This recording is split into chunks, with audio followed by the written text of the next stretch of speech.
దేవుని సన్నిధిలో ఆయనను ఆరాధన చేసే అవకాశం రావడమే ఓ మంచి దీవెన మనకు. ఈ ఆదివారమున దేవుని ఆరాధన చేసే అవకాశాన్ని దేవుడు మనందరికీ దయచేశాడు. మీకు అందరికీ వందనాలు, వీక్షిస్తున్న వారికి కూడా వందనాలు. ప్రత్యేకంగా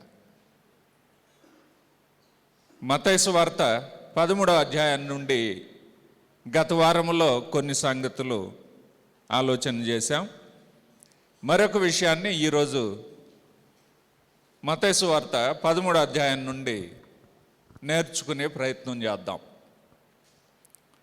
24వ వచనం నుండి 30వ వచనం వరకు మరొక ఉపమానం. సుంకరి అయిన మత్తయి తన స్వజనులైన యూదులకు సమాచారాన్ని తెలియజేయడానికి ఈ మాటలను ఉపయోగించాడు.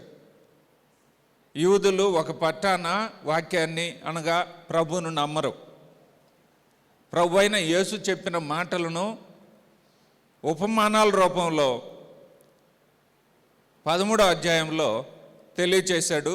ఏమనగా పరలోక రాజ్యము తన పొలములో మంచి విత్తనము విత్తిన ఒక మనుషుని పోలి ఉన్నది.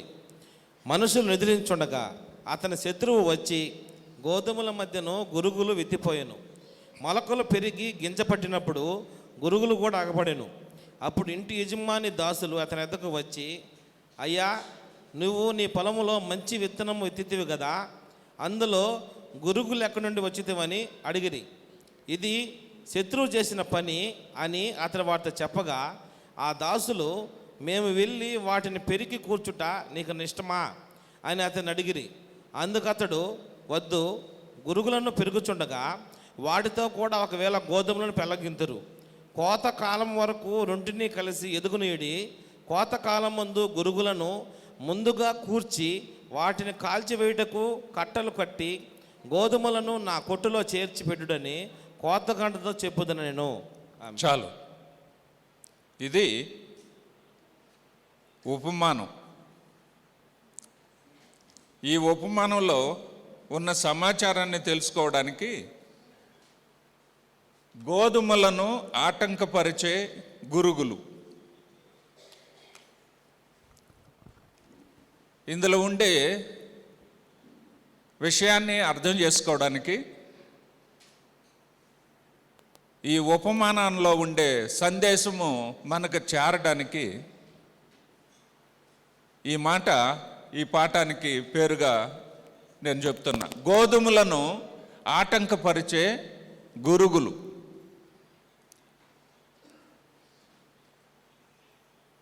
గోధుమ పంట మొదటి శతాబ్దంలో సాధారణంగా బాగా తెలిసిన పంట.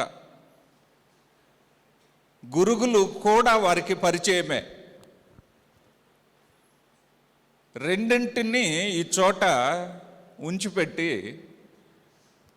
యూదులకు ఈ పాఠం చెప్తున్నాడు ప్రభువారు. ఆ విషయాన్ని మత్తయి గారు ఇక్కడ రాశాడు. గోధుమలేంటి, గురుగులేంటి? గోధుమలని గురుగులు ఆటంకపరిచేదేంటి? వీళ్ళకి ఆ సంగతి అర్థం కాక ప్రభుని అడిగారు ఆ విషయాన్ని. పరలోక రాజ్యము తన పొలములో మంచి విత్తనము విత్తిన ఒక మనిషిని పోలి ఉన్నది. ఆ మనుషుడెవరో విషయాన్ని చెప్తున్నాడు. ఆ విత్తనం ఏంటో చెప్తున్నాడు. ఆ గురుగులేంటో చెప్తున్నాడు. ఆ గోధుమలేంటో చెప్తున్నాడు. ఇవన్నీ దేవుని రాజ్యములో జనులు క్షేమంగా వర్ధిల్లడానికి, ఫలించడానికి ఆ రోజుల్లో తన శిష్యులతో చెప్పిన ఉపమానములు ఇవి. ఈ ఉపమానములన్నీ శిష్యులు విని, అయ్యా, ఇలాగ చెప్తున్నావేంటి? మాతో ఉన్న జనులు ఇదో, ఈ జనులందరూ విన్నారు కదా మునుపు, వాళ్ళ దగ్గర ఈ సంగతులు చెప్తే వాళ్ళకి ఏం అర్థమవుతాయంటే, వారికి కాదయ్యా, లోకులకు కాదు ఇవి, మీకు వీటిని చెప్తున్నాను నేను. మీకు ఇవి అర్థం కావాలి, దేవుని రాజ్యంలో ఉన్నవారికి సంగతులు అర్థం కావాలి. లోకంలో ఉండేవారికి కాదు. అందుకని ఈ కథను చెప్పాడు. పంట పొలంలో గోధుమలు నాటాడట. నాటి తను నిద్రపోతున్నాడు. అయితే గోధుమలు పెరిగాయి. ఇంకొకరు వచ్చేసి, ఒక శత్రువు వచ్చి అందులో గురుగులు నాటాడట. గురుగులు విసిరేసేసి వెళ్ళిపోయాడు. గోధుమలు పెరిగాయి, గురుగులు కూడా పెరిగినవి. అప్పుడు సేవకులు వచ్చి కనిపెట్టి, అయ్యా గోధుమలు కదా మనం వేసాం పంట, మధ్య మధ్యలో గురుగులు కూడా వచ్చున్నాయి, వెంటనే మేము వాటిని పీకేస్తాం, పెరికి పడేస్తాం, బయట వేసేస్తాం అని అంటే, అప్పుడు ఆ యజమానుడు ఏమన్నాడండి? ఆ యజమానుడు 28వ వచనం, ఇది శత్రువు చేసిన పని. గురుగులు వేయడం ఎవరి పని? గోధుమలు వేయడం ఎవరి పని? గోధుమలు నాటడం యజమాని పని, గురుగులు నాటడం శత్రువు పని. మంచి మాటలు మనం చెప్తుంటాం, మధ్యలోకి వచ్చి అవునా ఇలాగా అయితే మీ ఇష్టం, సింపుల్గా గురుగులు నాటేసి వెళుతూ ఉంటారు. అలాంటిదే భక్తుని జీవితం ప్రభావితం అవుతుంది. ఇలాంటి విషయాల వలన మన జీవితాలు, నిలువెత్తు విశ్వాస జీవితాలు నాశనం అయిపోతున్నాయి. గురుగుల వలన, కొన్ని గురుగుల వలన అవి గోధుమ పంటను అంతటిని నాశనం చేసి ప్రభావితం చేస్తున్నాయి. అది శత్రువు పని.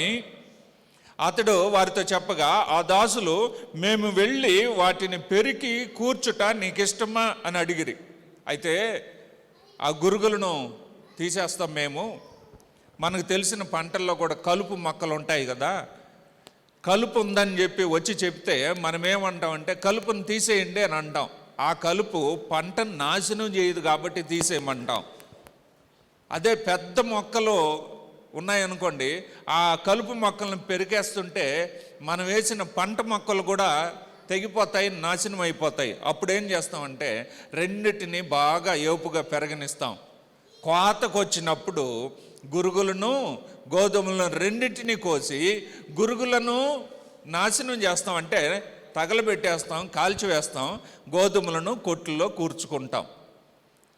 ఇది సాధారణంగా ప్రతి రైతుకు తెలిసినటువంటి విషయమే. దానిని గురించి వివరిస్తున్నాడు, చదువుదాం 37వ వచనము నుండి. అందుకు 37వ వచనం నుండి ఇట్లా, నేను మంచి విత్తనము విత్తువాడు మనుష్య కుమారుడు.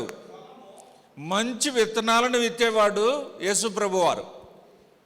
యూదుల మధ్య మంచి మాటలు చెప్తున్నారు, వినడంలా వాళ్ళు. ఇంకా పొలము, ఈ లోకంలో మంచి మాటలు మనం చెప్తూనే ఉన్నాం. మనం కూడా ఇప్పుడు అదే చెప్తున్నాం. లోకంలో ఎక్కడికి వెళ్ళినా మంచి మాటలనే చెప్తున్నాం. అయితే ఆ మంచి మాటలు వినడానికి మనుషులు ఇష్టపడడం లేదు, లోకం. కాబట్టి మొదటి మాట, భక్తులు గురుగుల వలన ఆటంకపరచబడుతున్నారంటే, గోధుమలు గురుగుల వలన ఆటంకపరచబడుతున్నారంటే, వారు ఆటంకపరచబడే మొదటి కార్యం ఏమిటంటే లోకము లేక మనుషులు. మనుషుల మొదటి మాట ఏంటంటే మనుషుల వలన ఆటంకపరచబడుతున్నారు భక్తులు. లోకములో ఈ మాటలు ప్రభువారు ప్రకటించబడినప్పుడు ఆయన ఎవరి వలన ఆటంకపరచబడ్డాడు? ప్రభువారు ఎవరి వలన ఆటంకపరచబడ్డాడు? యూదులు, మనుషుల వలననే కదా. దయ్యం ఎదురుగా వస్తే దయ్యం ఆటంకం చెప్పలేదే, మనుషుల వలననే ఆటంకపరచబడుతున్నాం. మనము ఎవరి వలన ఆటంకపరచబడుతున్నామంటే మనుషుల వలననే ఆటంకపరచబడుతున్నాం. మన చుట్టూ ఉన్నవారి వలననే ఆటంకపరచబడుతున్నాం. మనం చక్కగా ఎదిగితే బహుశా వారికి నచ్చదేమో, మనం బాగా అభివృద్ధి పొందితే బహుశా వారికి ఇష్టం లేదేమో, చక్కగా అలంకరించుకుంటే వారికి ఇష్టపడలేదేమో, నువ్వు సంతోషంగా ఉంటే వారికి ఇష్టపడడం లేదేమో. మనుషులు గురుగుల వలె నిన్ను ఆటంకపరిచే కార్యక్రమం జరుగుతుంది. ఇది మొదటి విషయము. మనుషులు భక్తులను ఆటంకపరుచుచూ ఉన్నారు. ఈ ఆటంకము ఎఫెస్సి పట్టణములో చాలా చక్కగా జరిగింది. అది ఒకటి చదువుదాం. తిమోతికి రాసిన 2వ పత్రిక 2వ అధ్యాయం 14వ వచనము నుండి. వినువారిని చెరుపుటకే కానీ దేనికిని పనికిరాని మాటలను గూర్చి వాదం పెట్టుకొనవద్దు. ప్రభు ఎదుట సాక్ష్యం ఇచ్చుచు ఈ సంగతులు వారికి జ్ఞాపకము చేయము. దేనికంటే వినువారిని చెరుపుటకే కానీ దేనికి పనికిరాని మాటలు మాట్లాడే మనుషులు ఉన్నారే, ఆ మనుషుల మాటలే గురుగులు. భక్తులైన నీకు నాకు మనకు ఏవి గురుగులంటే చెరిపివేసే మనుషులు మాట్లాడే మాటలే గురుగులు. కాబట్టి లోకము గురుగులతో ఉన్నది. ఆ లోకంలో ఈ గురుగులు ఉన్నవే. ఇదిగో ఎలాగన మనుషుల మాటల వలన ఈ కార్యం జరుగుతుంది. ఏం రాస్తున్నాడంటే, దేవుని ఎదుట యోగ్యునిగాను సిగ్గుపడనక్కరలేని పనివానిగాను సత్యవాక్యమును సరిగా ఉపదేశించువానిగాను నిన్ను నీవే దేవుని ఎదుట దేవునికి కనపరుచుకున్నట్టుకు జాగ్రత్త పడుము. నువ్వు దేవుని ఎదుట జాగ్రత్తగా కనపరుచుకోవడానికి నిన్ను ఆటంకపరిచేది ఎవరంటే దేవుడు కాదు, మనుషులే. దేవుని ఎదుట నువ్వు జాగ్రత్తగా, అయ్యా దేవుడా చిత్తం ప్రభా నీ దాసుడైన నేను అని అంటే, సబాష్ నమ్మకమైన దాసుడని దేవుడు అంటాడు. అంతేగాని దేవుడు ఆటంకపరచడు. ఆటంకపరిచేది ఎవరంటే దేవుడు కాదు, మనుషుడు ఆటంకపరుస్తాడు. ఆటంకపరిచేవాడు మనుషుడు. ఆటంకపరిచేది గోధుమ పంటలో గురుగులే ఆటంకపరుస్తాయి. గోధుమలు ఒక మొక్క ఉంది, ఇక్కడ ఒక మొక్క ఉంది, ఇంకొక గోధుమ మొక్క ఇక్కడ ఉంది. ఇది దీనిని కానీ ఆటంకపరచదు. మధ్యలో ఒక గురుగు మొక్క ఉన్నది అనుకోండి, ఈ మొక్క రెండింటినీ ఆటంకపరుస్తుంది. కాబట్టి భక్తుడు నీకు తోడుగా భక్తుడు ఉంటే ఆ భక్తుడు నిన్ను ఆటంకపరచకూడదు. నిన్ను ఆటంకపరిచే కార్యక్రమం జరిగితే ఎవరి వలన జరుగుతుందంటే ఓ భక్తిహీనుడు వలన నిన్ను ఆటంకపరిచే అవకాశము ఉంది. అది చెప్తున్నాడు ఇక్కడ. చదువుదాం ఇంకొక వచనాన్ని. అపవిత్రమైన వట్టి మాటలకు విముఖుడవై ఉండుము, అట్టి మాటలాడు వారు మరి ఎక్కువగా భక్తిహీనులు అవుదురు. కాబట్టి భక్తులను భక్తిహీనులుగా ఎవరు తయారు చేస్తున్నారు? భక్తులను భక్తిహీనులుగా ఎవరు తయారు చేస్తున్నారు? దేవుడు కాదు, నీతో ఉన్న మనుషుడే. జాగ్రత్త, నువ్వు ఏ మనుషులతో ఉన్నావో జాగ్రత్త. నిన్ను భక్తిహీనుడిగా తయారు చేసే మనుషులతో స్నేహం చేస్తున్నావా? నిన్ను భక్తిహీనులుగా మార్చేసేటువంటి మనుషుల మధ్యన నువ్వు ఉన్నావా? జాగ్రత్త కలిగి ఉండు. వారి నుండి దూరంగా ఉండలేము. మనుషులను వదిలేసి అరణ్యంలో పోయి ఉండగలమా? ఉండలేం కదా. లేదా ఎవరితో నాకు సంబంధం లేదని ఒంటరి జీవితాన్ని గడపగలమా? లేదు కదా. దేవుని గ్రంథంలో కూడా అలాగ చెప్పలేదు. యేసు ప్రభు వారు ఆయన ఒంటరిగా ఉన్నాడు కానీ మనలందరినీ ఏకమై ఉండమన్నాడు. ఆయన ఒంటరిగా ఉండి మరణించాడు.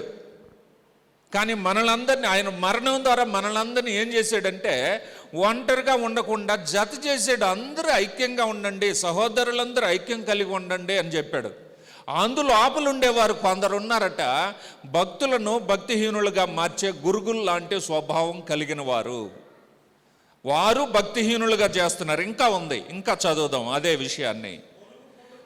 కొరుకు పుండు ప్రాకినట్టు వారి మాటలు ప్రాకును. అదిగో ఇద్దరు పేర్లు చెప్తున్నాడు. వారిలో హుమనేయును పిలేతును ఉన్నారు. హుమనేయును పిలేతును అనే ఇద్దరు మనుషులు ఉన్నారు. వాళ్ళిద్దరితో ఉండే స్నేహితులందరినీ భక్తిహీనులు చేసేస్తున్నారు.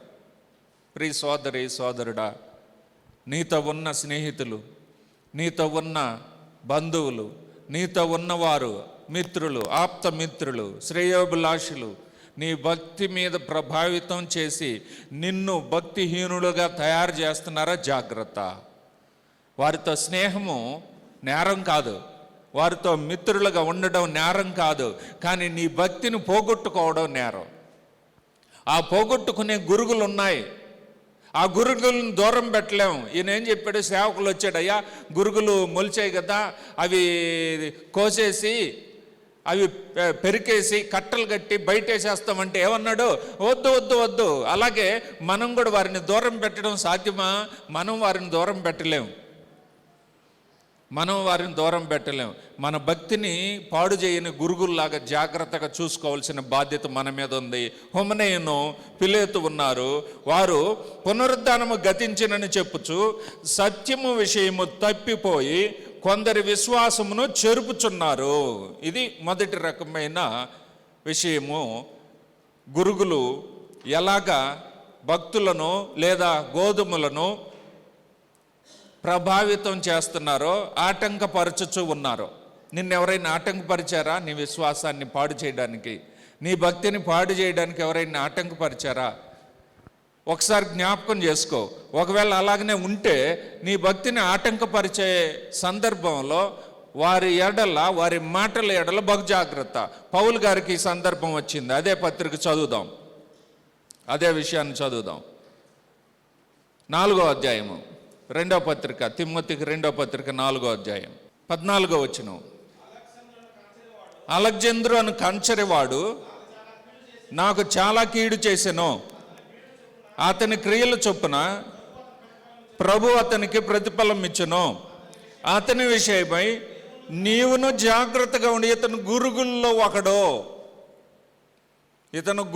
ఒకడో, అలాంటి గురుగుల్లాంటి ఒకడు నీతో ఉన్నాడేమో, అతని వలన, వారి వలన నీ విశ్వాసం పాడవుతుందేమో. జాగ్రత్త. వారిని దూరం చేయలేం, వారిని మానివేయలేం, వారిని మరిచిపోలేం, కానీ నీ విశ్వాసాన్ని మాత్రం పోగొట్టుకోకూడదు. బంధువులను పోగొట్టుకోలేం కదా, మిత్రులను విడిచిపెట్టలేం కదా, స్నేహితులను దూరం పెట్టలేము కదా. ఎందుకంటే మన జీవితం వారందరితో ముడిపడినటువంటి జీవితం. అయితే జాగ్రత్త. పౌలు గారు చెప్తున్నాడు, గురుగుల విషయము జాగ్రత్త. ఒకరోజు వస్తుంది, ఆ గురుగులన్నిటినీ ఏం చేస్తాడట? అది ఆయన చేస్తాడు, మనం చేయాల్సిన అవసరం లే.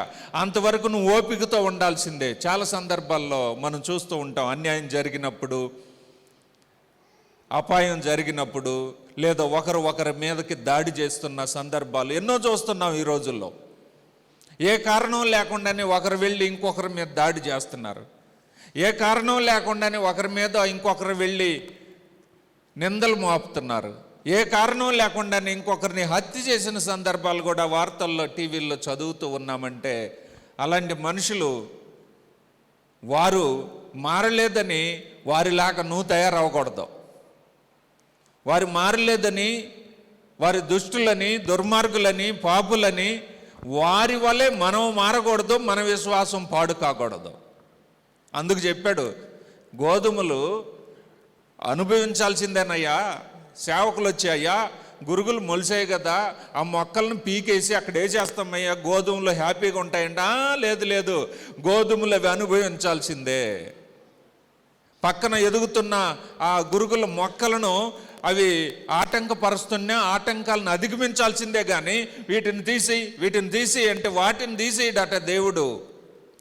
నువ్వు వాటిని అనుభవించి నీ విశ్వాసాన్ని నిలుపుకొని ఆ గోధుమ గింజలు చక్కగా పండితే అప్పుడు నీ ఫలాలను బట్టి అవి కోసి కూర్చి మరి గోధుమలన్నిటినీ కొట్లలో వేస్తాడు. లేకపోతే గురుగులతో పాటు నిన్ను కూడా తీసుకెళ్ళి ఎక్కడేస్తాడంటే మంటల్లో వేస్తాడు. ఆ మంటల గురించి కింద రాశాడు, అక్కడ ఏడుపు ఉంటుంది, పండ్లు కొరుకుతుంటుంది, నరకం లాంటిది అది. అలాంటి నరకంలో నిన్ను పడేస్తాడు. నువ్వు కానీ వారితో కాంప్రమైజ్ అయిపోయి వారి వల్లే నువ్వు కూడా ఉంటే, వారి లక్షణాలను నువ్వు కూడా సంపాదించుకుంటే వారికి పట్టిన గతే నీకు వస్తుంది. కాబట్టి చెప్తున్నాడు ఇక్కడ పౌలు గారు, ఒక పట్టణంలోకి వెళ్ళి సువార్త ప్రకటిస్తుంటే ఆయనకు ఎదురైన కష్టం చూడండి. తెస్సలోనిక పత్రిక, మొదటి పత్రిక 2వ అధ్యాయము 16వ వచనం. అన్ని జనులు రక్షణ పొందుటకై వారితో మేము మాట్లాడకుండా మమ్మను ఆటంకపరచుచు దేవునికి ఇష్టలు కానివారును మనుషులందరికీ విరోధులనై ఉన్నారు. దేవుని ఉగ్రత తొదమట్టుకు వారి మీదకి వచ్చెను. తెస్సలోనిక పట్టణములో పౌలు గారు సువార్త ప్రకటించడానికి వెళితే అక్కడ విరోధులు తయారయ్యారు. యూదులు ఎంత విరోధులు తయారయ్యారంటే పౌలు, శీల, తిమోతి వీరు ముగ్గురు అక్కడ సువార్త చెప్తుంటే అక్కడున్నటువంటి ఒక కుటుంబం యేసుప్రభువును నమ్మింది. ఆ కుటుంబాన్ని కూడా హింసించారు. వీళ్ళని హింసించడమే కాకుండా వాళ్ళను కూడా హింసించారు. సువార్త చెప్పడానికి నేరుగా తెస్సలోనిక పట్టణంలో సమాజ మందిరంలోనికి వెళ్ళాడు ఈయన. సమాజ మందిరంలోనికి వెళితే ఆ సమాజ మందిరంలో యూదులు ఉన్నారు కాబట్టి వాళ్ళందరికీ వాక్యం చెప్పడానికని ముగ్గురు కలిసి అక్కడికి వెళ్ళారు. పౌలు గారు, శీల మరియు తిమోతి. ఒకసారి చదువుదాం. అపోస్తల కార్యగ్రంథంలో 17వ అధ్యాయము. తెస్సలోనిక పట్టణం వచ్చారు వీళ్ళు. గనుక పౌలు తన వాడుక చొప్పున సమాజపు వారి యొద్దకు వెళ్ళి, క్రీస్తు శ్రమపడి మృతుల్లో నుండి లేచుట ఆవశ్యకమని నేను మీకు ప్రచురం చేయు యేసే క్రీస్తు అయ్యున్నాడని లేఖనములో దృష్టాంతములను ఎత్తి విప్పి చెప్పుచు వారితో 3 విశ్రాంతి దినములు తర్కించుచుండెను. మూడు వారాలు ఉన్నాడు తెస్సలోనిక పట్టణంలో పౌలు గారు. వారిలో కొందరును భక్తిపరులకు గ్రీసు దేశస్థులో చాలామంది, ఘనత గల స్త్రీలలో అనేకులు ఒప్పుకొని పౌలుతోనూ శీలతోనూ కలుసుకొనిరి. అయితే యూదులు మత్సరపడి పని పాటులు లేక తిరుగు కొందరు దుష్టులను వెంట పెట్టుకొని గుంపు గూర్చి పట్టణమెల్లా అల్లరి చేయొచ్చు యాసోను ఇంటి మీద పడి వారిని జనుల సభ ఎదుటికి తీసుకొని వచ్చుటకు ప్రయత్నం చేసిరి.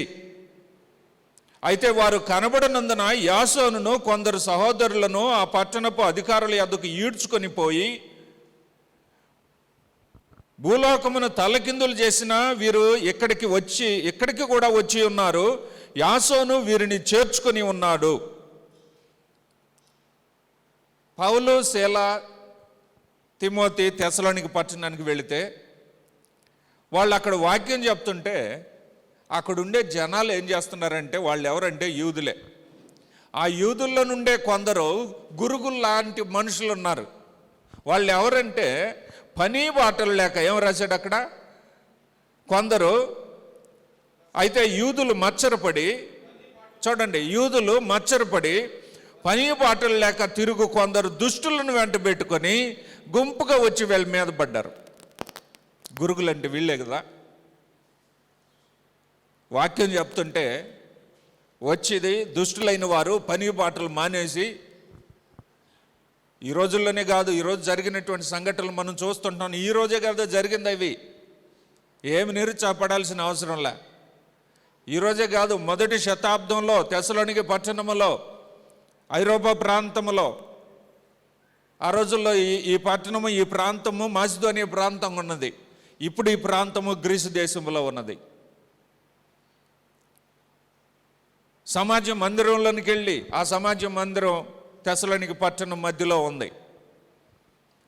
ఆ సమాజ మందిరంలోకి వెళ్ళి చెప్తే యూదులు, అంటే పౌలు గారు అక్కడికి వెళ్ళడానికి స్వాతంత్రం ఉంది. ఎందుకంటే పౌలు యూదుడు మరియు రోమీయుడు కాబట్టి ఆయనని ఎవరు ఆటంకపరచలేరు. అయితే ఆయనను ఆటంకపరచాలని కొందరు గురుగులు తయారయ్యారు. అక్కడ బాగా చక్కగా జరుగుతున్న సువార్త పనిని పాడు చేయడానికి బయలుదేరినారు ఈ గురుగులు. పని బాటలు లేక తిరుగుతున్న కొందరు దుష్టులు, ఇలాంటి గురుగులు. వారి వలన ఏమైంది? వారి వలన భక్తులైన వారు వారి విశ్వాసాన్ని కోల్పోవడానికి ఈ గురుగులు ఏం చేశారంటే వారిని శ్రమ పెట్టడం జరిగింది. యాసోనును ఈడ్చుకొని వచ్చారు సభ దగ్గరికి. ఒక కుటుంబం నమ్మితే ఆ కుటుంబాన్ని ఈడ్చుకొని వచ్చారు. మరి వాళ్ళు ఏం భయపడలేదు, వారి విశ్వాసాన్ని ఏం కోల్పోలేదు. ఇదో ఇలాంటి గురుగులు ఉన్నారు, కానీ వారిని మేమేం చేయలేం. మరి ఒకరోజు వస్తుంది, దేవుని ఉగ్రత వారి మీదకి వస్తుంది. అదే చెప్పింది ఇక్కడ పౌలు గారు చెప్పింది, దేవుని ఉగ్రత తొదమట్టుకు వారి మీదకి వచ్చును. దేవుని ఉగ్రత తొదమట్టుకు వారి మీదకు వచ్చును. ఇదే గురుగులు ఒక రోజున అవి కోయబడతాయి, అవి ఎక్కడ కూర్చబడతాయి, ఎక్కడ ఉంచబడతాయి? కొట్లలో ఉంచబడవు, నిప్పుల మీద మంటల్లో కాలబడతాయి. కాబట్టి ఒకరోజు ఆ ఉగ్రత వస్తుంది. ఆ ఉగ్రత వచ్చే వరకు ఈ మనుషులు భక్తులైతే ఓర్చుకొని ఉండాలి, భక్తిహీనులైతే ఇదిగో ఇలాంటి గురుగుల్లాగా తయారై ఉంటారు. పౌలు గారు తన స్వీయ అనుభవంలో ఉన్నటువంటి విషయాన్ని, తెస్సలోనిక పట్టణంలో జరిగిన విషయాన్ని చెప్తున్నాడు. అయ్యా, ఇలాంటి గురుగులు అక్కడ ఉన్నారు, అయితే తుదమట్టుకు దేవుని ఉగ్రత వాళ్ళ మీదకు వస్తుంది. కాబట్టి నువ్వు కానీ నేను కానీ మనం కానీ భయపడాల్సిన అవసరం లేదు. వీలైతే వారితో స్నేహమే, వీలైతే వారితో మంచిగానే ఉండడమే, ప్రేమ కలిగి సత్యం చెప్పొచ్చు. మన విశ్వాసాన్ని అభివృద్ధి పరచుకోవడానికి అన్ని విషయాలలో ఎదగడమే కదా మనం ఎంచుకున్న మాట ఈ సంవత్సరము. ఏ వాక్యం అది? ఎఫెసీ పత్రిక ఒకసారి చదువుతారు ఎవరైనా లేచి నిలబడి? ప్రేమ కలిగి, చెప్పండి అందరూ. ప్రేమ కలిగి సత్యం సత్యము చెప్పుచు క్రీస్తు వలె ఉండుటకు మనం అన్ని విషయములలో ఎదుగుదము. అన్ని విషయాల్లో ప్రేమ కలిగి ఎదుగుదాం. గురుగులు ఉండనే ఉంటాయి, ఇటువైపు ఉంటాయి, ఇటువైపు ఉంటాయి. ఇప్పుడు పంటలు పండించే వాళ్ళకి పంటకి ఎరువు వేయడం తక్కువ, కలుపు మొక్కలకి ఎరువు వేయడం ఎక్కువ అవుతుంది. అవునా కదా? రైతులకు తెలిసి మాట. పంటకి ఎరువు ఎక్కువ వేస్తున్నారా, ఆ పంటలో ఉండే కలుపు పోవడానికి ఎరువు ఎక్కువ వేస్తున్నారా? బాగా ఆలోచన చేయండి. పంట బాగా ఏపుగా రావాలంటే ఏది పోవాలి? కలుపు పోవాలి. కలుపు పోవాలంటే ముందు దానికి వేయాలి కదా అది పోవడానికి. కాబట్టి ఈ రెండింటికి ఖర్చు పెట్టాల్సి వస్తుంది. పంటకి ఎరువు వేయాలి, అలాగే కలుపు మొక్క పోవడానికి కూడా ఎరువు వేయాలి.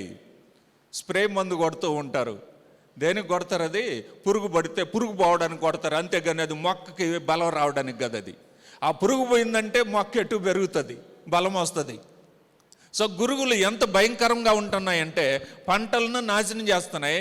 అయితే మనకు స్ప్రే మందు అయితే అవి వాటి వరకే పోతాయి కాబట్టి మొక్కలు ఏం కావు కాబట్టి అందుకని స్ప్రే మందు కొడతాం.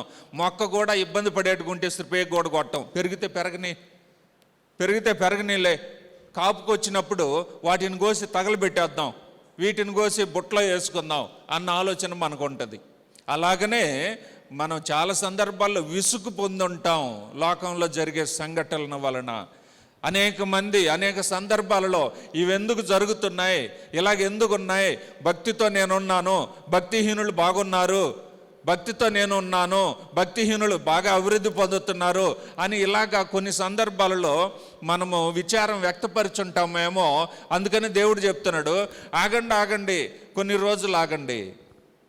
రోజులు ఆగండి, మిమ్మల్ని నా ఇంటిలోనికి చేర్చుకుంటా, వారిని ఇదిగో నిర్ణయించబడినటువంటి స్థలంలో నరకంలో పడేస్తా అని చెప్తున్నాడు.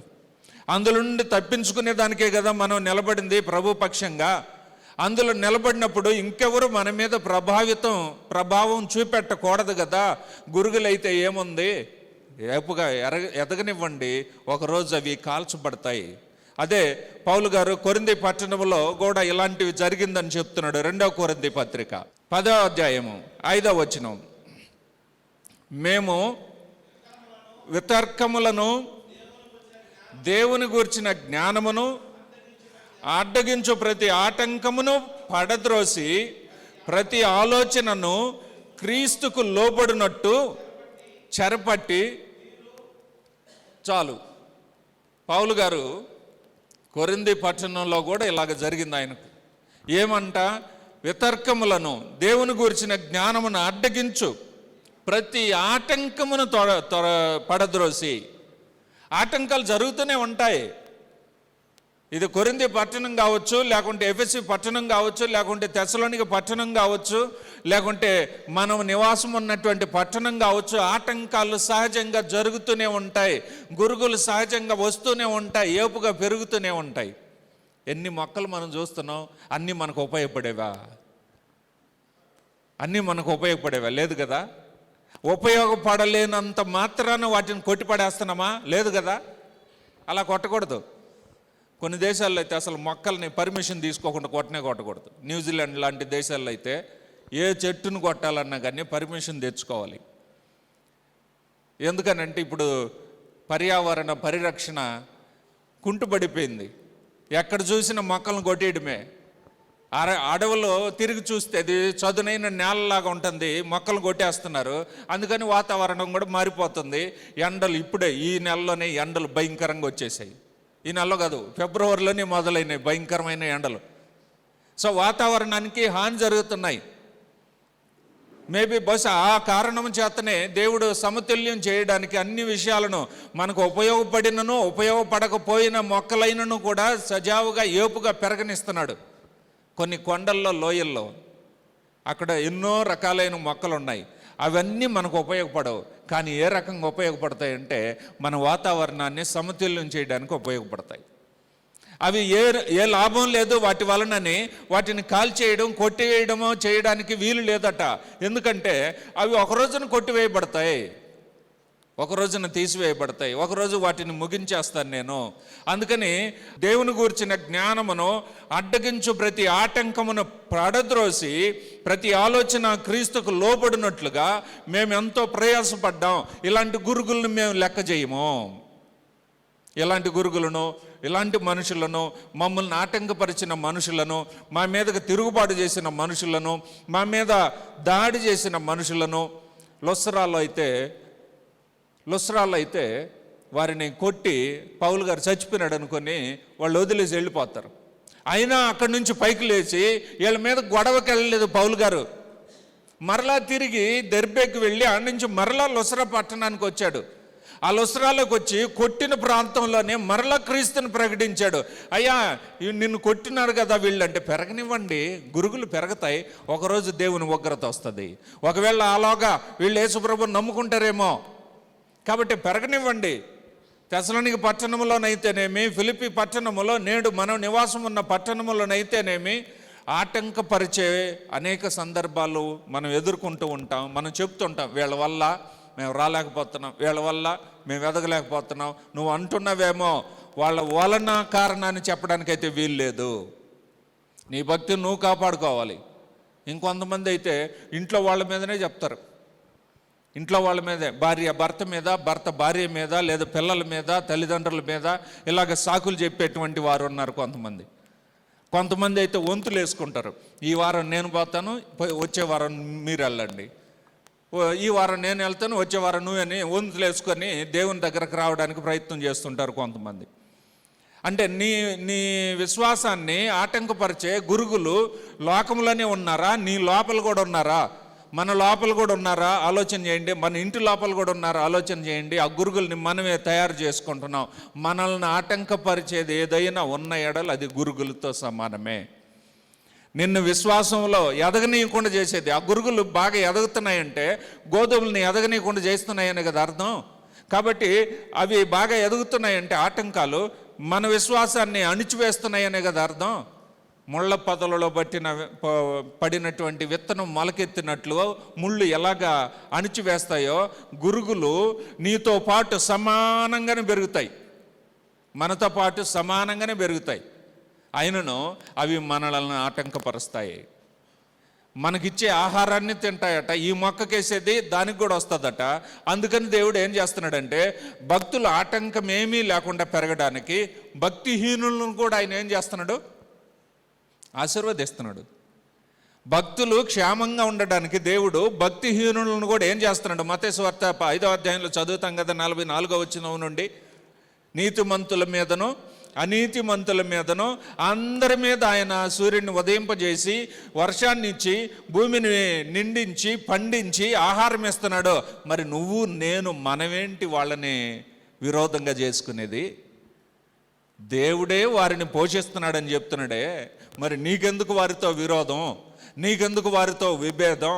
నీకెందుకు వారితో వివాదం? శక్యమైతే అందరితో సమాధానంగా సంతోషంగా ఉండండి. అయితే నీ భక్తిని నువ్వు కాపాడుకోవాల్సిందే. వారు గురుగులై ఉండొచ్చు, కానీ నీ భక్తిని వాళ్ళ చేతులు పెట్టడానికి వీల్లేదు. నీ భక్తిని ఎవరి స్వాధీనంలో చేయడానికి వీల్లేదు. కాబట్టి రోమాపత్రికలో ఒక వాక్యం చదువుదాం. పౌలు గారు రోమా పట్టణంలో కూడా ఇలాగ ఒక విషయాన్ని తెలియజేస్తున్నాడు. 14వ అధ్యాయం 13వ వచనం. కాగా మనం ఇక మీదట ఒకరికొకడు ఒకరినొకడు లేదా ఒకరికి ఒకరు ఏం జరుగుతుందంట చూద్దాం. ఒకరికొకడు తీర్పు తీర్చకుందము.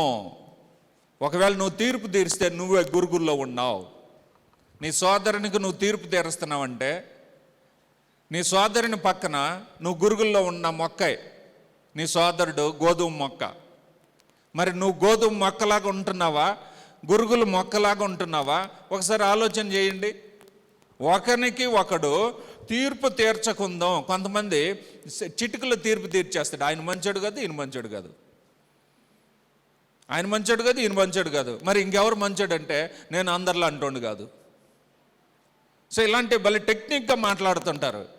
ఎవరిని చూసినా మంచోడు కాదంటివి, ఇంకా నీ దృష్టిలో మంచోడు ఎవరు? ఇదిగో, ఒకనికి ఒకడు తీర్పు తీర్చకుందము. ఇదియుగాక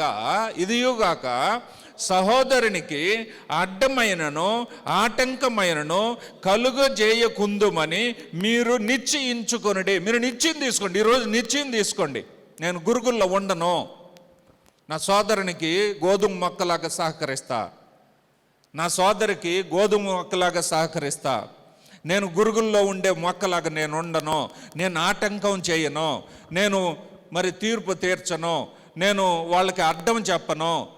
ఆటంకపరిచేది, అడ్డం చెప్పేది, తీర్పు తీర్చేది గోధుమ మొక్క కాదు, గురుగులలో ఉండే మొక్క. మరి ఆ మొక్కగా నువ్వు ఉండాలనుకుంటున్నావా? అదే చెప్తున్నాడు ఇక్కడ. రోమా పట్టణంలో ఉండేవారికి వీళ్ళకున్న రోగం ఇదే. రోమియోలకున్న రోగం ఏంటంటే నేనే గొప్ప, నువ్వు గొప్పడు కాదు. వీళ్ళకున్న రోగాన్ని బట్టి మాట రాశాడయ్యా, నువ్వు గురుగుల్లో ఉండాలనుకుంటున్నావా, గోధుమల్లో ఉండాలనుకుంటున్నావా? ఆ గురుగులు ఎవరంటే మనుషులే, ఆ మనుషుల మాటలే గురుగులు లాంటివి. అయితే నువ్వు ఆ మొక్కల్లో నువ్వు ఉండాలనుకుంటున్నావా? ఇదిగో, నీ సహోదరునికి తీర్పు తీర్చొద్దు, ఆటంకం చేయొద్దు, అడ్డం చెప్పొద్దు. ఒకవేళ అలాగ చెబితే దేవుడు నిన్నేమీ చేయడు. ఒకరోజు వస్తుంది, ఆ రోజు దేవుని ఉగ్రత వస్తుంది. బస్ ఈరోజు మనల్ని ఎవరు ఏమనరు. ఎవరిని తిట్టేసినా, మీరు నన్ను తిట్టినా, నేను మిమ్మల్ని తిట్టినా ఈ రోజుకి ఏం జరగదో విన్న వాళ్ళం బాధపడతాం. అంటే తిట్టుంటారు కదా, తిట్టకుంటే ఎవరు ఉండరులేండి. ఆ తిట్టినవి ఎలాగ తిడతామంటే అంతా మాట్లాడి తిట్టేసి ఎవరికి చెప్పాకనే వస్తారు. మొత్తం తిట్టాల్సిందంతా తిట్టేసి, ఇదో నీ దగ్గర అన్నా నేను అంతే, ఇంకెవరితో చెప్పొద్దు. ఈయన పోయి మొత్తం చెప్పేసి వస్తుంది. తిరిగి మరలా మొత్తం తిరిగేది వచ్చేస్తుంది. ఎవరికి చెప్పొద్దు, మొత్తం తెలిసిపోతుంది అంతా. కొంతమంది అయితే సైలెంట్గా తిట్టేస్తారు, ఎవరికి తెలియనట్లుగా ఎరగనట్లుగా ఉంటారు. అవి మనకు వినబడవా? వినబడతాయి. అప్పుడు ఏం చేస్తామంటే బాధపడతాం. అడ్డం ఏమైనానో అది వేరే సంగతులండి. ప్రేమతో మాట్లాడుకునేది వేరు, అభినందించేది, ప్రేమతో మరి సరిచేయడానికి తిట్టే కార్యక్రమం చేసినా అది పొరపాటుతో ఉండదు. కానీ ద్వేషంతో చేస్తేనే అది నేరంగా పరిగణించబడుతుంది. కాబట్టి మనలను చెరిపివేసే గురుగులను కనిపెట్టి ఉండండి. పోతే రెండవ సంగతి చెప్తున్నాడు. రెండవ సంగతి ఏంటంటే, గురుగుల్లో ఉన్నామా లేదా గోధుమలలో ఉన్నామా అని మనలను మనం ఆలోచన చేసుకుంటే, బయట మనుషుల్లో ఉన్నారు అని నీకు అనిపించింది కదా, మనుషుల్లో ఉన్నవే నువ్వు కనిపెట్టావే, నీలో ఉన్నవి నువ్వు కనిపెట్టావా? మన మనసే రెండవ సంగతి. మన మనసే మనకు వ్యతిరేకంగా ఉండే అవకాశం ఉంది. మన మనసు ఏం జరుగుతుందంటే, మనసు కొంతమంది చెప్తుంటారు, నా మనసు నా మాట వినడం లేదని. వాళ్ళ మనసు అంట వాళ్ళ మాట వినడం లేదట. మరి ఎవరి మాట వింటుందో నాకు అర్థం కాదు. వాళ్ళ మనసు అంట వాళ్ళ మనసులో లేదట, ఇంకెవరి మనసు ఎవరి దగ్గర ఉన్నదో మరి ఇలాగ చెప్తూ ఉంటారు. అంటే మనసు మాట వినకపోవడం అని అంటే ఇది గోధుమలలో ఉండే నిలబడిన మొక్క కాదు, గురుగులలో ఉండే నిలబడినటువంటి మొక్క. చదువుదాం ఒక మాటని. సంఖ్యాకాండము 14వ అధ్యాయము 24వ వచనం. మాట వినని మనసు కలిగిన వారిని గుర్తుపెట్టుకోండి. కాలేబు మంచి మనసు కలిగి పూర్ణ మనసుతో నన్ను అనుసరించిన హేతువు చేత అతడు పోయిన దేశంలో ప్రవేశపెడతాను. కాలేబు అంటే ఇంకొక మనుషుడు గుర్తొస్తాడు అతనితో పాటు. ఎవరు గుర్తొస్తారో తెలుసండి? కాలేబు అనే మాట పేరు వినబడినప్పుడంతా ఆయనతో పాటు యెహోషువ అనే ఒక భక్తుడు కూడా గుర్తొస్తాడు. యెహోషువను గురించి చాలా సంగతులు చదివేశాము. ఆయన మంచి భక్తుడని, ఆయన మోషే యొక్క శిష్యుడని, మంచిగా నడుచుకున్నాడని, కనాను పట్టణానికి చేరుకున్నాడని గొప్పగా ఆయన గురించి విన్నాం. ఆయన బాగా తెలుసు. ఎందుకంటే ఇంకా బాగా తెలిసిన కారణం ఏంటంటే ఆయన పేరుతో ఒక పుస్తకం కూడా గ్రంథంలో ఉంది. అయితే కాలేబు ఉన్నాడు చూడండి, కాలేబు కూడా అలాంటి వాడే. ఆయనను పోటాపోటీగా విశ్వాసంలో నిలబడిన వాడే, పోటాపోటీగా యెహోషువకు ఉన్నటువంటి తెలివితేటలు కలిగిన వాడే. ఆ మనుషుని గురించి చెప్తున్నాడు. ఏంటంటే ఎలాంటి మనసు నిందట కాలేబునకు? మంచి మనసు కలిగి, మంచి చదవండి ఏం రాశాడు? నా సేవకుడైన కాలేబు మంచి మనసు కలిగి పూర్ణ మనసుతో నన్ను అనుసరించి నడిచినాడు. చాలు, పూర్ణ మనసుతో నన్ను అనుసరించి నడుచుకున్నాడు. ఎవరైనా ఎప్పుడైనా ఎక్కడైనా దేవుని నమ్మితే పూర్ణ మనసుతో నమ్మండి. విశ్వాసం ఉంచితే పూర్ణ విశ్వాసం ఉంచండి. అంతేగాని సందేహంతో ఉండే విశ్వాసం పనికిరాదు. గురుగులు వచ్చేస్తాయి. నువ్వు ఎప్పుడైతే సందేహపడతావో, ఒకవేళ నీ మీద నీకు సందేహం ఉన్నా, నువ్వు ఎవరి మీద సందేహపడ్డా నీలోనికి గోధుమ మొక్క కాదు వచ్చేది, గురుగులు అందులో నీ పక్కనే మొలుస్తాయి. రెండోది మనసు కదా చెప్తున్నాను. మనసు మన లోపల ఉండేది. ఎక్కడ ఉంటుంది తెలుసండి? మనసు ఎక్కడ ఉంటుందండి? మనసు మనలో ఎక్కడ ఉంటుంది తెలుసా? ఎక్కడ ఉంటుంది మనసు ఇక్కడ. ఇది మనసుకు కేంద్రం. మనసు అంటే బయటకు కనబడే శారీరక భాగం ఏంటంటే మెదడు. శరీర భాగము మెదడు. ఈ బుర్రలో నిలబడిపోయి ఉంటాయి చాలా సంగతులు. కాబట్టి బుర్ర బాగుంటే, అంటే మెదడు బాగుంటే శరీరం అంతా బాగుంటుంది.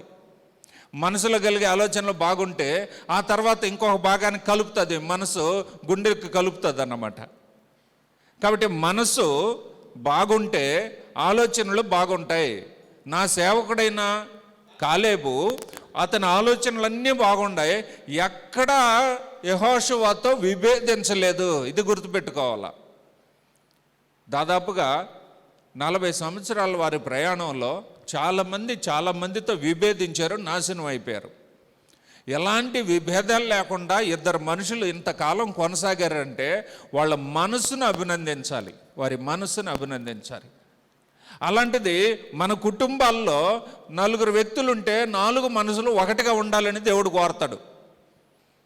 మనసు అనేది మనిషికి ఎక్కడ ఐక్యపరచబడే కార్యం జరుగుతుందంటే, ఒంటరిగా ఉన్న మనుషుడు ఇంకొకరితో జతపడినప్పుడు వారిద్దరి మధ్య మనసు ఏక మనసు కలిగిన వారై ఉండాలట, భార్యాభర్తలు. ఇంట్లో జరగాలది, ఇంట్లో మొదలవుతుంది ఆ కార్యక్రమం. మరి ఇంట్లోనే మనసు వేరువేరుగా ఉన్నాయంటే గురుగులు గోధుమలు ఎక్కడో లేవు. ఇంటి బయటకు వచ్చి మొక్కలు నాటి ఆ మొక్కలను చూడాల్సిన అవసరం లే. ఇక్కడ సమ్మతించని మనసు ఉంటే గురుగులు అక్కడే ఉన్నాయి. చక్కగా విశ్వాసంలో భార్య ఎదుగుతుంటే, భర్త ఆటంకపరుస్తుంటే తన మనసుతో ఏకీభవించకపోతే గురుగులు అక్కడే ఉన్నాయి. లేదా భర్త బాగా ఎదుగుతూ ఉంటే భార్య సహకరించకపోతే, ఆ మనసు ఈ మనసుతో ఏకీభవించకపోతే గురుగులు ఎక్కడో లేవు. కుండీల్లో వెతకాల్సిన అవసరంలా, పెరట్లో ఉండే తోటలోనికి వెళ్ళి చూడాల్సిన అవసరంలా, గురుగులు మన ఇంట్లోనే ఉన్నాయి. గురుగులు ఎక్కడో కాదు. అందుకని చెప్తున్నాడు. రెండో విషయం చదువుదాం. మత్తయి సువార్త 13వ అధ్యాయం 38వ వచనం నుండి. పొలము, లోకము, మంచి విత్తనములు, రాజ్య సంబంధులు, గురుగులు, దుష్టుని సంబంధులు. మంచి విత్తనములు, అది రెండో సంగతి ఆలోచన చేస్తున్నాం. మంచి విత్తనములు, రాజ్య సంబంధులు, దేవుని ప్రజలు, దేవుని పిల్లలు. దేవుని రాజ్యంలో మంచి విత్తనాలే ఉంటాయి కానీ గురుగులు ఉండకూడదు. లోకంలో గోధుమలు ఉంటాయి, గురుగులు ఉంటాయి. దేవుని రాజ్యంలో మంచి విత్తనములు, దేవుని రాజ్య పిల్లలు. ఆ మంచి విత్తనాలంటే, దేవుని రాజ్య పిల్లలు అంటే మంచి మనసు కలిగిన వారు. ఆ మనసు గురుగుల బారిన పడకుండా జాగ్రత్త పడాలి. ఆ మనసు గురుగుల బారిన పడకుండా జాగ్రత్త పడాలి. చదువుదాం. యోబు గ్రంథం 15వ అధ్యాయము 8వ వచనాన్ని చదువుదాం. దేవుని ఆలోచన సభలో చేరి ఉన్నవాడవా, నీవు మాత్రమే జ్ఞానవంతుడవా. చాలు. దేవుని ఆలోచన సభ. 1వ కీర్తనలో చదువుతాం కదా, దుష్టుల ఆలోచన చొప్పున నడువక, పాపుల మార్గమున నిలువక, అపహాసకులు కూర్చుండు చోట కూర్చుండక, యెహోవా ధర్మశాస్త్రము ఆనందించుచు దివారాత్రం దాన్ని ధ్యానించే వాళ్ళు ధన్యులు. తర్వాత మాట, దుష్టులు అలాగనుండక, ఇంకా ఇంకా నీతిమంతుల సభలో పాపులును, నీతిమంతుల సభలో పాపులు నిలవరు. ఆ నీతిమంతుల సభే ఇది. ఆ నీతిమంతుల సభే ఇది. ఏమని రాశాడు ఇక్కడ? ఏమని రాశాడు? చదవండి. 8వ వచనంలో, దేవుని ఆలోచన సభ, నీతిమంతుల సభ, రాజ్య సంబంధులు ఉండే సభ, దేవుని రాజ్య పిల్లలు ఉండే సభ అన్నమాట నీతిమంతుల సభ. అందులో ఉన్నవారందరూ నీతిమంతులై ఉంటారు. వారందరూ గోధుమల వలె ఉంటారు, గురుగులు అందులో ఉండరు. ఒకవేళ గురుగులు ఉంటే జాగ్రత్త పడండి. గురుగులు ఉంటే జాగ్రత్త పడండి. మనసు మనిషి ఎక్కడుంటే వారిలోనే ఉంటుంది. నా మనసు ఎక్కడ పెట్టి నా శరీరం ఇంకో చోటుకి వెళ్ళదు. ఆలోచనలు ఉంటాయి, జ్ఞాపకాలు నిలబడతాయి, కానీ మనిషి ఎక్కడుంటే మనసు అక్కడ ఉంటుంది. కానీ మనం అంటుంటాం, మనిషి ఎక్కడున్నాడు కానీ మనసు ఎక్కడో ఉంది. కొంతమంది ఆ పని కూడా చేస్తారు. ఆరాధనకు వచ్చేసేటప్పుడు ఎక్కడికి వచ్చేస్తారు, తాళం వేయలేదని గుర్తొచ్చింది అనుకో, ఇంటి గేటుకి తాళం వేయలేదని గుర్తొచ్చింది అనుకో, ఇంకా మనిషే ఏడ ఉంటాడు కానీ మనసు ఇంట్లోనే ఉంటుంది, అక్కడే ఉంటుంది. అంటే వాస్తవానికి మనసు మనల్ని విడిచి అక్కడికి వెళ్ళదు. అదే జ్ఞాపకాలతో ఉంటాం. అంతేగాని ఈ మనసు మనలో నుంచి బయటికి వెళ్ళిపోయి మన ఇంటి దగ్గర కూర్చోన్నది కాపలా అనుకుంటే అలాగ జరగదు. ఇక్కడే ఉన్నామో మన జ్ఞాపకాలు అక్కడ ఉంటాయి. అది చెప్తున్నాడు ఇక్కడ. దేవుని వాక్యమును మనసులో తలంచుకొని వారు మరొక ఆలోచనలు తలంచుకుంటే ఆ మనసుల్లో గురుగులు ఉన్నాయి, గోధుమలు కాదు, గురుగులు ఉన్నాయి. కాబట్టి మన ఇంటిలోనే గురుగులు ఉండే అవకాశం ఉంది. 4 మనుషులు మన ఇంట్లో ఉంటే 2 మనుషులు గోధుమలు అయితే 2 మనుషులు గురుగులయ్యే అవకాశం ఎందుకు లేకపోలేదు? విశ్వాసంలో లేకపోతే గురుగులయ్యే అవకాశం ఎందుకు లేకపోలేదు? అందుకని చెప్తున్నాడు ఇక్కడ, క్రీస్తు యేసునకు కలిగిన మనసు. ఫిలిప్పీ పత్రిక 2వ అధ్యాయం 5వ వచనములో, క్రీస్తు యేసునకు కలిగిన మనసు మీరును కలిగి ఉండండి. క్రీస్తు యేసునకు కలిగిన మనసు మీరును కలిగి ఉండండి అని అంటే, ఆ మనసునే గోధుమలు కలిగినటువంటి ఆ తోటలో గోధుమ మొక్కలు ఏపుగా ఎలాగ పెరుగుతాయో ఆ మనసు గోధుమల మనసు. ఆ మనసు ఏంటంటే గోధుమల మనసు. ఆ గోధుమల మనసు ఎలాగనుంటుందంటే అది శ్రమకైనాను ఓర్చుకుంటుంది. గోధుమ గింజ యొక్క తత్వము. గోధుమ గింజలు ఎలాగ ఉంటాయండి? మెత్తగా ఉంటాయి, గట్టిగా ఉంటాయా? మెత్తగా ఉంటాయి, అంతేనా? చాలా గట్టిగా ఉంటాయి గోధుమ గింజలు. పంటితో కొరికినా కూడా నానబెట్టాలి. కొరికినా కూడా అది మెత్తగా రాదు, నానబెట్టాలి, లేదంటే మిల్లో వేయాలి, గ్రైండింగ్ చేయాలి. సో గోధుమ గింజలకున్న వాటి తత్వం ఏంటంటే అవి గట్టిగా ఉంటాయి. అవి నలిగినా కూడా దాని స్వభావం కోల్పోవు. ఇంకా నలిగితే దాని స్వభావం ఇంకా మెత్తగా సాధు స్వభావంతో సాత్వికంతో తయారవుతుంది, రుచికరంగా వస్తుంది. గోధుమ గింజలను అలాగే తింటే రుచికరంగా ఉంటాయి. మెత్తగా పిండి చేసి రొట్టెలు లేకుంటే చపాతీలు పూరీలు వగైరా చేసుకొని తింటే బాగుంటాయా? ఏది బాగుంటుంది చెప్పండి? గోధుమ రొట్టెలు లేక చపాతీలు లేక పూరీలు లేకుంటే రకరకాలైనటువంటి పానీపూరీలు వగైరా వగైరా అన్నీ చేసుకొని తింటుంటామే. ఆ గోధుమ గింజలలో నుండి వచ్చిన పిండి ఇంకా రుచికరంగా ఉంటుంది. గోధుమ గింజకున్న స్వభావం అది. గురుగులు అలాగనుండవు. గురుగులు గింజలుగా ఉన్నా చప్పగానే ఉంటాయి, మెత్తని చేసినా చప్పగానే ఉంటాయి. వాటికి రుచి ఉండదు, గోధుమలకే రుచి ఉంటుంది. ఎక్కువ పోషక పదార్థాలు ఉండేది కూడా గోధుమలనే. షుగర్ ఉండేవాళ్ళు ఎక్కువ ఏం తినమంటారు? షుగర్ ఉండేవాళ్ళని ఏం తినమంటారు? అన్నం తినద్దు, గోధుమలు రొట్టెలు తిను, గోధుమ ఉప్మా తిను, గోధుమ రొట్టెలు తిను వగేరా అంటారు. మంచి పోషకాలు ఉన్నాయి అని చెప్తారు. అంటే గోధుమల స్వభావం ఏమిటంటే, గింజ స్వభావము అది గట్టిగా ఉన్న మెత్తని చేయబడితే ఇంకా పదునైన రుచి వస్తుంది దానిలో. అందుకు చేర్చబడింది ఇందులో. మనుషుడు తన మనసు ఎంత కఠినంగా ఉన్నా ఆ మనసు మెత్తన పడ్డానికి ఇది సాదృశ్యంగా ఉంటుంది. ఆ మెత్తన చేయబడ్డ మనుషుడు ఎన్ని కఠినమైనటువంటి శ్రమలు గురుగుల వలన ఎదుర్కొన్నా ఆ మనసు అంత గట్టి పడుతుంది, ఆ విశ్వాసం అంత గట్టిగా ఉంటుంది. సో గురుగులు గోధుమలు ఈ రెండు పంట పొలంలో ఒక్కచోటే ఉన్నాయని గుర్తుపెట్టుకోండి. వేరుగా లేవు. రెండు తోటల్లో అక్కడ గురుగులు ఇక్కడ గోధుమలు వేసున్నారు అనుకోకండి. నీ గుండెల్లోనే, నీ మనసులోనే, ఇదిగో మనసులోనే గురుగులు కూడా మొలిచే అవకాశం ఉన్నది.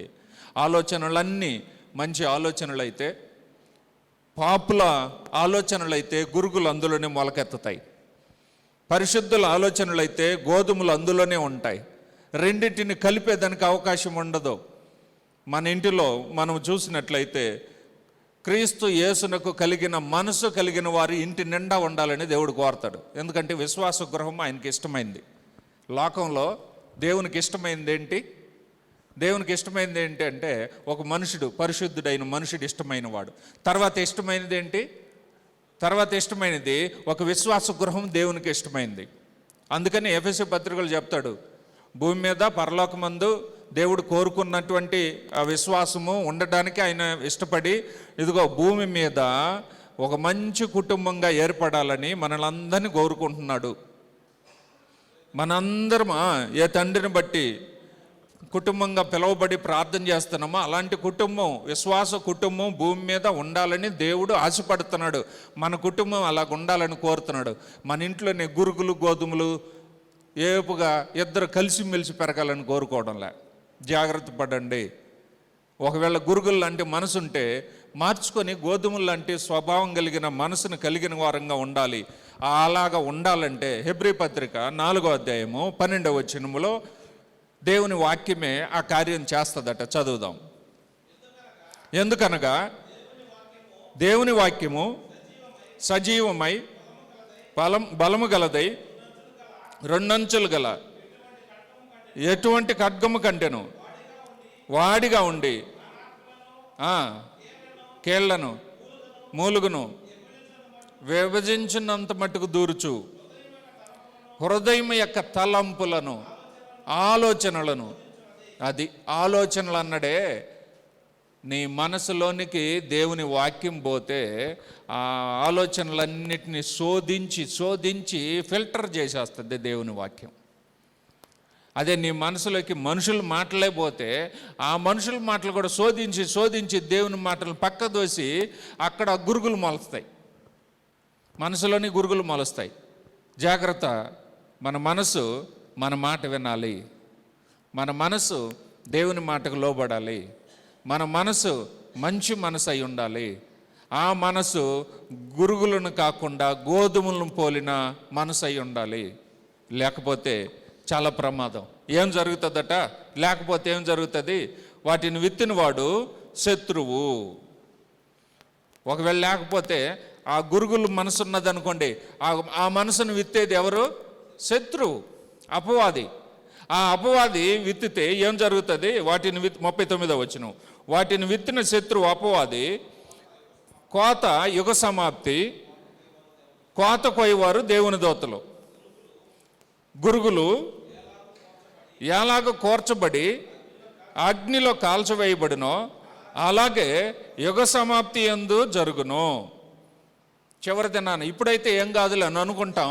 ఇదిగో రాబోయే రోజుల్లో యుగ సమాప్తిలో ఏం జరుగుతుందని రాశాడంటే, ఇదిగో దేవుని దూతలు వస్తారు, వేరుపరుస్తాడు, గురుగులను వేరుపరుస్తాడు, దేవుని మరి గోధుమలను, దేవుని స్వభావం కలిగిన గోధుమలను వేరుపరుస్తాడు.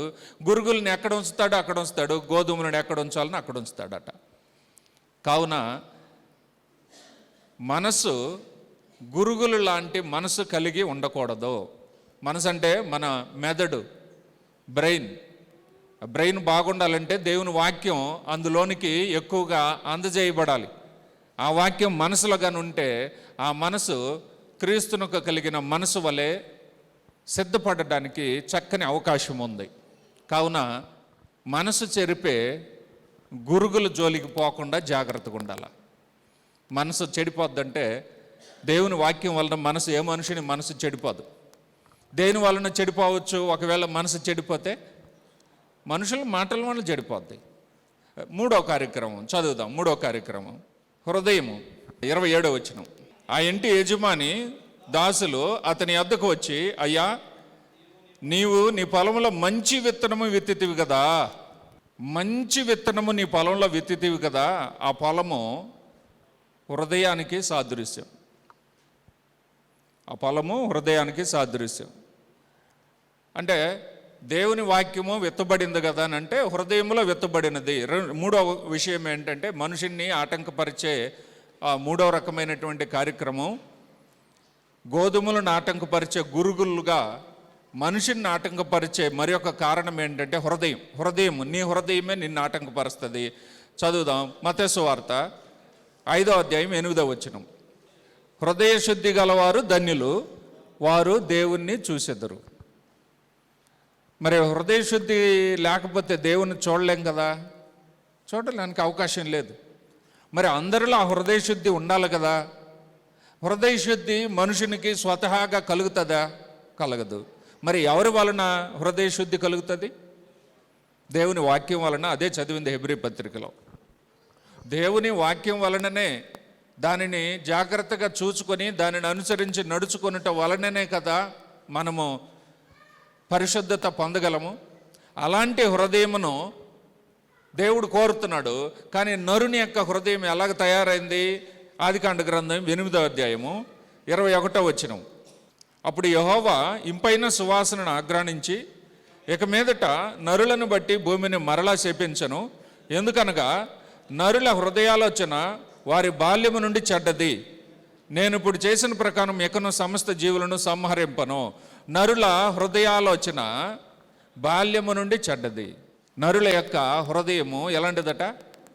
బాల్యము నుండి చెడ్డది. నరుల హృదయము చెడ్డది. ఆ నరుల హృదయము చెడ్డదైనందువలన యోబు గారు ఇంకొక మాట చెప్తున్నారు. ఆ చెడ్డదైన హృదయం ఉంటే ఏం జరుగుతుంది? ఏమేం కార్యాలు జరుగుతాయి? యోబు గ్రంథం 1వ అధ్యాయం 5వ వచనం. పూర్తి కాగా యోబు తన కుమారులు పాపం చేసి తమ హృదయములలో దేవునిని దూషించిరేమో. సో ఏం జరగచ్చు? చెడ్డ హృదయం అయితే ఏం జరగచ్చు? హృదయం అంటే ఏంటి? మన దేహంలో గుండె. ఈ గుండె చెడ్డదైతే ఏమవుతుంది? శరీరం అంతా బాధితుడవుతాడు. అలాగనే హృదయం చెడ్డదైతే దూషించే అవకాశం ఉంది దేవుణ్ణి. ఆ చెడ్డ స్వభావం ఎవరిదంటే గురుగుల స్వభావం. దేవుణ్ణి దూషించేది మంచి హృదయం కలిగిన వారు ఎవరు దేవుణ్ణి దూషించరు. ఇంకా యోబు గ్రంథంలో 17వ అధ్యాయంలో ఇంకొక కారణం చెప్తున్నాడు. 11వ వచనం. నా దినములు గతించెను, నా యోచన నిరర్ధకమాయను, నా హృదయ వాంఛ భంగమాయను. అందులో హృదయము తన రకరకాలైనటువంటి వాంఛలు కలిగి ఉంటుంది. ఇవి దేవునికి అనుకూలమైనటువంటివి కాదు. గురుగుల లక్షణం ఇది, గోధుమల లక్షణం కాదు. గోధుమ తన స్వభావాన్ని కోల్పోకుండా ఎలాగ అన్నిటికీ ఓర్చుకొని నిలబడుతుందో, హృదయం కలిగిన ప్రతి మనుషుడు ఇలాంటి హృదయాలోచన నుండి బయటకు రావాల్సిందే. సామెతల గ్రంథంలో ఇంకొకటి చెప్తున్నాడు. ఏమంటున్నాడంటే సామెతల గ్రంథం 12వ అధ్యాయం 20వ వచనం. కీడు కల్పించు వారి హృదయము, కీడు కల్పించే అవకాశం ఉందట. గోధుమల పక్కనే గురుగులు ఉన్నాయంటే గురుగులు ఏం చేస్తుంటాయి? ఎప్పుడు చూసినా ఎవరికి కీడు కల్పించడానికి ప్రయత్నం చేస్తాయి? గోధుమలకే. మనం పొలంలో కలుపు మొక్కలు చూస్తుంటాం. ఆ కలుపు మొక్కలు ఎవరికి హాని చేస్తాయి? మనకు కాదు, మనకేం చేయదు. మనం వెళితే పీకి చట్నీ మనకు హాని చేయదు. ఎవరికి హాని చేస్తుంది? తన పక్కనున్న మంచి మొక్కలకు హాని చేస్తుంది. అలాగనే ఈ గురుగులు లాంటి హృదయం కలిగినటువంటి వారు ఇలాంటి కార్యాలు, ఇలాంటి హృదయాన్ని కలిగి ఉంటారు. జాగ్రత్త. యోబు గ్రంథంలోని ఇంకొక వచనం రాశాడు, చదివేద్దాం. 36వ అధ్యాయము 13వ వచనం. ఆయనను లోపల హృదయపూర్వకమైన భక్తి లేని వారు క్రోధమునంచుకొందురు. లోపల ఎలాంటి భక్తి అంటది? హృదయపూర్వకమైన భక్తి లేదు. ఈ హృదయపూర్వకమైన భక్తి లేని లక్షణం ఎవరిదంటే బయటికి కనబడుతుంటారు కానీ దాన్ని భక్తి లేదు. అదే దేవునికి వ్యతిరేకమైన లక్షణము కలిగిన గురుగులు లాంటి హృదయము కలిగిన వారు. కనుక ఈ లక్షణాలు ఇవన్నీ మన విశ్వాసాన్ని ప్రభావితం చేస్తాయి. ఇంకొకటి కారణం అని చెప్తున్నాడు మత్తయి సువార్త 6వ అధ్యాయము 21వ వచనములో, నీ ధనం ఎక్కడ ఉండునో అక్కడే నీ హృదయం ఉండును. హృదయము చాలా ప్రమాదకరము. ధనం ఎక్కడ ఉంటుందో అక్కడ ఉంటుందని మన అందరికీ తెలుసు. ఏమో అందుకనేమో చొక్కాలకి పాకెట్ ఈ పక్కే పెట్టారు. డబ్బులు ఈ పక్కే పెట్టుకుంటాం కదా, డబ్బులు ఈ పక్కే పెట్టుకుంటాం, గుండు కూడా ఈ పక్కే ఉంటుంది. ఎందుకు ఆలోచన చేసి చొక్కాలకు ఆ పక్కనే జోబీలు పెట్టారేమో కానీ చొక్కాలు ఇప్పుడు స్త్రీలు పురుషులు అందరూ వేసుకున్నారు కాబట్టి అందరికీ జోబీ అలాగనే ఉంటుంది. సో హృదయం ఎక్కడ ఉండునో, నీ ధనం ఎక్కడ ఉండునో నీ హృదయం కూడా అక్కడ ఉంటుంది. ఈ లక్షణాలన్నీ చెరిపివేసే గురుగుల లక్షణాలు. కావున 3వ కార్యక్రమం హృదయము. ఆ హృదయాన్ని జాగ్రత్తగా ఉంచుకొని యథార్థ ప్రవర్తన కలిగి దేవునిని అనుసరించి హృదయపూర్వకంగా నిజం పలుకువాడుగా తన హృదయాన్ని సిద్ధపరచుకోవాలి.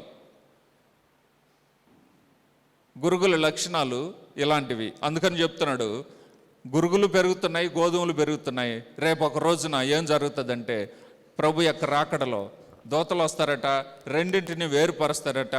గోధుమలు తీసుకెళ్ళి కొట్లలో కూరుస్తాడట, గురుగులను తీసుకెళ్ళి అగ్నిలో వేసి తగలు పెట్టేస్తాడట. ఆ విషయాన్ని చెప్తున్నాడు. ఎలాగ చెప్తున్నాడంటే గోధుమలు తీసుకెళ్ళి ఎక్కడ వేస్తాడట, అక్కడ ఏమి ఉండదు, ఏడుపు పండ్లు కొరుకుట అగ్ని ఉండేది నరకంలో ఆ గురుగులను వేసేస్తాడు. అలాగే ఈ గోధుమలనైతే నీతిమంతులు తమ తండ్రి రాజ్యములో సూర్యుని వలె తేజరిల్లుదురు, చెవులు గలవాడు వినుగాక. మరి మనం నీతిమంతులుగా ఉంటే గోధుమ గింజల వలె, గోధుమ మొక్కల వలె చక్కగా పెరుగుతుంటే పక్కన ఇవన్నీ ఉన్నా కూడా వాటి ప్రభావమునకు లోను కాక, వాటి ఆశలకు లోను కాక, వాటి ఆకర్షణకు లోను కాక మన విశ్వాసాన్ని కాపాడుకుంటే రేపు దినాన ప్రభు యొక్క రాకడలో మనం ఎక్కడ చేర్చబడబోతున్నాం? దేవుని సన్నిధిలో. అదే చెప్తున్నాడు, నీతిమంతులు తమ తండ్రి రాజ్యములో సూర్యుని వలె తేజరిల్లుదురు. కావున గురుగులు గోధుమలు ఎవరి మీద ఎలాంటి ప్రభావితం చూపిస్తున్నాయో చూడండి. ఈ గురుగులు ఊరకనే ఉండవు, గోధుమల మీద ఆటంకం కలుగజేస్తాయి. ఇలాంటి గురుగులు నీ చుట్టూ ఎన్నున్నాయో, పేరుకి అవి గురుగులు కావచ్చు, దానికి రకరకాలుగా పేర్లు పెట్టుకోవచ్చు. నిన్ను ఆటంకపరిచేది ఏది ఉన్నా కూడా అది గురుగులు లాంటిదే. అది చివరికి నీ దగ్గరున్న తెలివితేటలైనా నిన్ను ఆటంకపరిస్తే అది గురుగురు లాంటిదే. నీ దగ్గరున్న ధనమైన ఆటంకపరిస్తే గురుగులు లాంటిదే. నీ దగ్గరున్న ఆస్తి అయినా ఆటంకపరిస్తే అది గురుగులు లాంటిదే. నీ దగ్గరున్న తెలివితేటలైనా కూడా ఎక్కువ నేర్చుకున్న విషయాలు నీకు గర్వాన్ని ఇచ్చిందంటే అది కూడా నీకు గురుగులు లాంటిదే. తక్కువ నేర్చుకున్నావు, తెలివి తక్కువ, ఏమీ తెలియని తత్వంతో దేవునికి వ్యతిరేకంగా నడిచేదానికి అవకాశం ఉంటే అది కూడా గురుగులు లెక్కే. కాబట్టి బహు జాగ్రత్తగా గురుగులను కనిపెట్టి గోధుమలైన మనము ఆటంకపరచబడినను అధిగమించి మన విశ్వాసాన్ని కాపాడుకునే ప్రయత్నం చేద్దాం. దేవుని రాజ్య సంబంధులుగా ఆయన సన్నిధిలో నిత్యము ఎలాంటి మనుషులుగా, ఎలాంటి వారుగా ఉంటామట? తేజరిల్లు వాళ్ళంగా, సూర్యుని వలె తేజరిల్లు వాళ్ళముగా. అంటే అభివృద్ధి పొంది మన విశ్వాసాన్ని చక్కగా నిలుపుకుంటే ఖచ్చితంగా దేవుని సన్నిధిలో, దేవుని రాజ్యములో, ఆయన ఉండే స్థలములో మనం ఉండడానికి అవకాశం ఉంటుంది. మన యొక్క లక్ష్యము ఇదే. ఈ లోకాన్ని విడిచిన తర్వాత మనం ఎక్కడ ఉండాలని లక్ష్యం మంది, గురి ఏమిటి? మనం ఎక్కడికి పోవాలనుకుంటాం? పరలోకానికి, దేవుని సన్నిధిలో. దేవుని సన్నిధిలో చక్కగా ఘనంగా ఎంచబడే భక్తులంగా ఆయన సన్నిధిలో చేర్చబడ్డానికే మన ప్రయత్నం.